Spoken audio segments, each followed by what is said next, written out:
मोहनगड म्हणजेच जननीचा किंवा शिरगावचा किल्ला, पुण्याच्या सीमेवरील एक अपरिचित दुर्ग. आव्हानांचा रात्रीचा ट्रेक, महाराजांच्या स्मारकाचं दुर्गापन सोहळा, देवाचा जागर, धुकं, वारा आणि भासलेलं इंद्रवज्र, असं बरंच काही या भटकंतीमध्ये. भोर चौकात महाराजांना वंदन करून वरंधा घाटाच्या दिशेने रवाना झालो. वाटेत कुठंतरी काजव्याचं एक छोटंसं शहर पाहिलं. पूर्ण परिसर आहे, काजवेच काजवे आहेत पूर्ण झाडांवर, सगळ्या झाडांवर आहेत. मोबाईलमध्ये किंवा कॅमेरामध्ये टिपत नाही एवढं चांगलं ते. असं बघायला किती भारी वाटायलंय. पुण्यापासून 100 किलोमीटर अंतरावर गडाच्या पायथी वसलेल्या शिरगावजवळील कच्च्या रस्त्याने गडाकडे निघालो. वाटेतील दगडधोंड्यामुळे थोडी अडचण झाली. नाही, काही ठिकाणी तसं आहे. याला घेऊन मागं चालली होती, खाली मागं झाली पण नाही, काही ठिकाणी डबल नाही, सिंगलच. सिंगल आणि नाही जमलं तर हातात घ्यायची. हो. गाडी पार्क केली आणि 11 वाजता गडाकडे प्रस्थान सुरू झालं.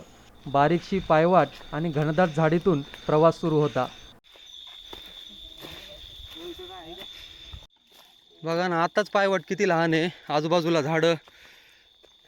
एवढ्या मे महिन्याचा शेवट चालू तरी पण आहे. तर पावसाळ्यात तर काय होत असेल. पूर्ण डोंगरावर गडावर पूर्ण धुकं पसरलंय. थंड वाऱ्यासोबतच धुक्यामुळे हलके थेंब देखील यायला सुरुवात झाली. दिसतंय का नाही धुकं? सगळं दिसायले.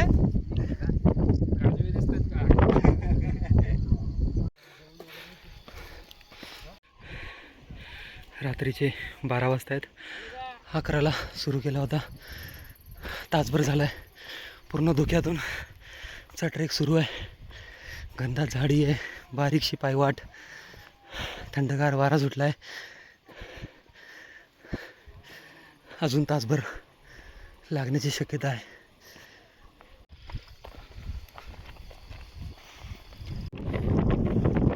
तासाभरानंतर वाट अगदीच उभ्या चढायची झाली. अनेक ठिकाणी कातळकोरीव पायऱ्या देखील होत्या. या टप्प्यात वाऱ्याचा जोर जाणवत होता. सोसाट्याचा वारा उभाजड लागलाय आणि पूर्ण धुकं पसरलाय.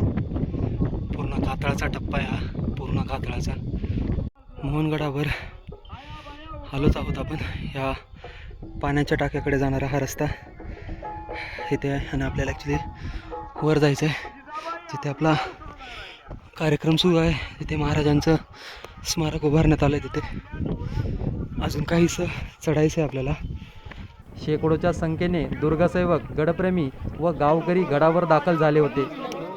जननी मातेचा आशीर्वाद घेतला आणि सोहळ्याच्या दिशेने निघालो.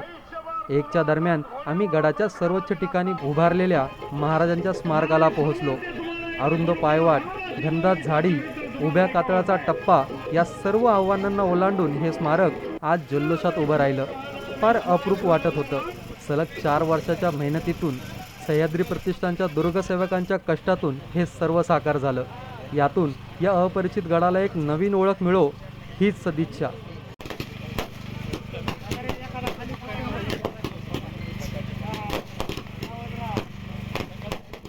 सर्व बाजूंनी पसरलेले धुके आणि मागच्या लाईटमुळे इंद्रवज्रप्रमाणेच काहीशी प्रतिकृती तयार होत होती.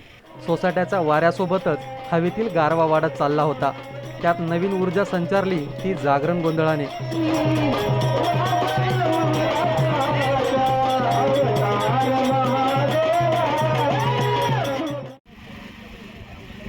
सकाळी 5च्या सुमारास सजावटीस सुरुवात झाली.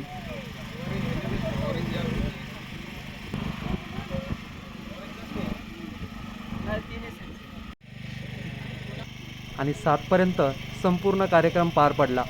छत्रपती शिवाजी महाराजांचं जे भव्य स्मारक आपण या ठिकाणी उभं केलं आहे.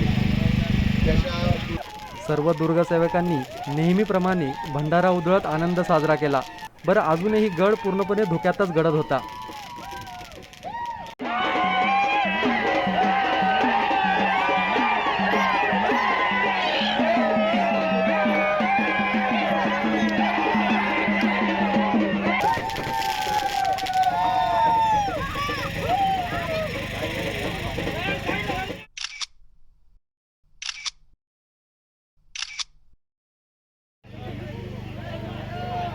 8च्या सुमारास धुकं कमी झालं आणि गडावरील जन्नी मातेच्या मंदिराकडून पाण्याच्या टाक्याकडे पाहायला गेलो.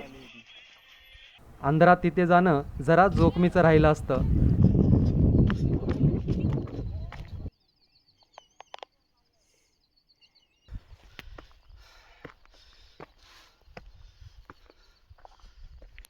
जाऊन पूर्ण मार्ग दिसतोय. हा उभा कातळाचा टप्पा, बऱ्याच ठिकाणी पायऱ्या देखील कोरलेल्या आहेत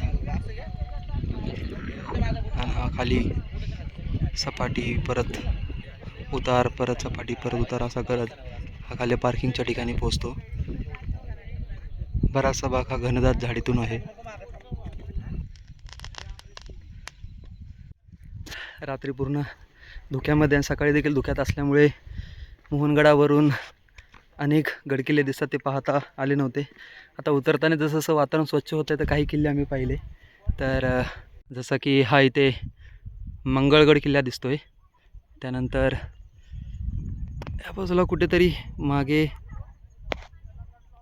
रायगड असायला पाहिजे, पण दिसत नाही आहे स्पष्ट.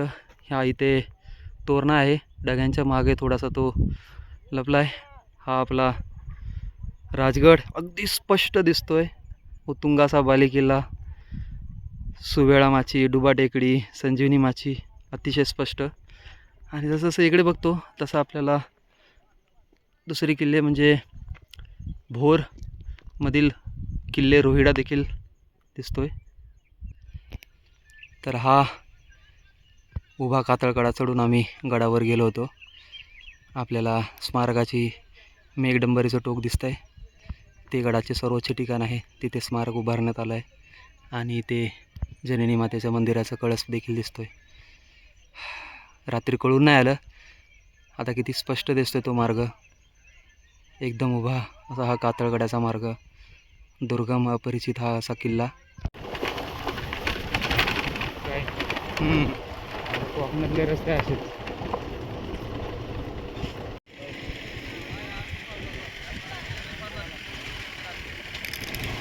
पायथ्याच्या जननी मातेचा आशीर्वाद घेतला.